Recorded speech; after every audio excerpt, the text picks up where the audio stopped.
Chers amis, bonjour, c'est la Minute Paracha de Mira Neshama. On vient de rentrer dans le mois de Kislev, le mois que le Sefer Yetzira caractérise comme le mois du sommeil, le mois où le sommeil est à l'honneur, ce qui est tout à fait en harmonie avec le rythme des saisons, puisqu'en hiver on dort plus, la nuit prend plus de place, le sommeil prend donc plus de place.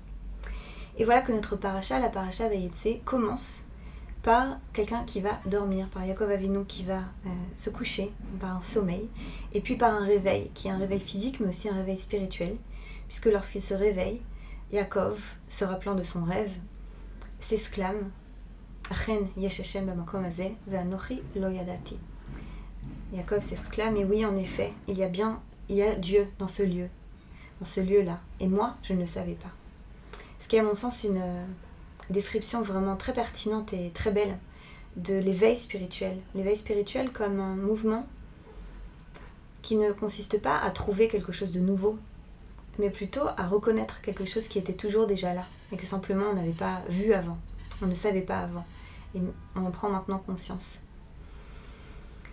Et le sommeil, c'est quelque chose qui n'est pas vu dans la spiritualité juive comme l'antithèse de l'éveil spirituel. C'est vu plutôt comme quelque chose de complètement propice, comme un état complètement propice à l'état spirituel.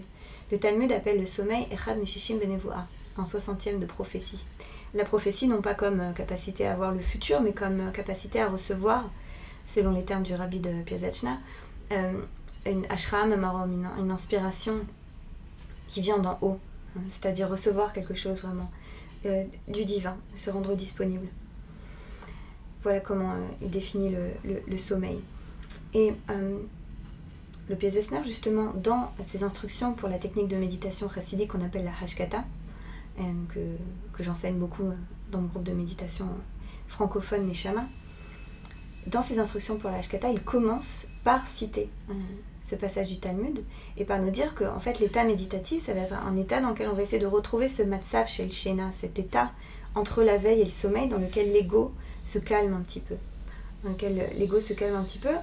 Pour qu'on puisse retrouver à nouveau ce flux, cette ouverture, cette connexion avec la force de vie.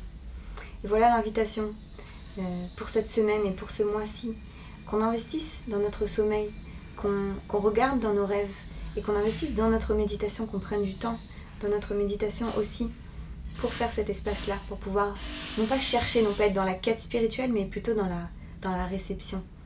Et voir que l'éveil vient souvent d'une manière beaucoup plus simple, beaucoup plus naturelle qu'on ne le croit, dans le fait de s'autoriser à recevoir. C'était la Minute Paracha de Mira Neshama. N'hésitez pas à liker, à commenter, à partager. Shabbat Shalom.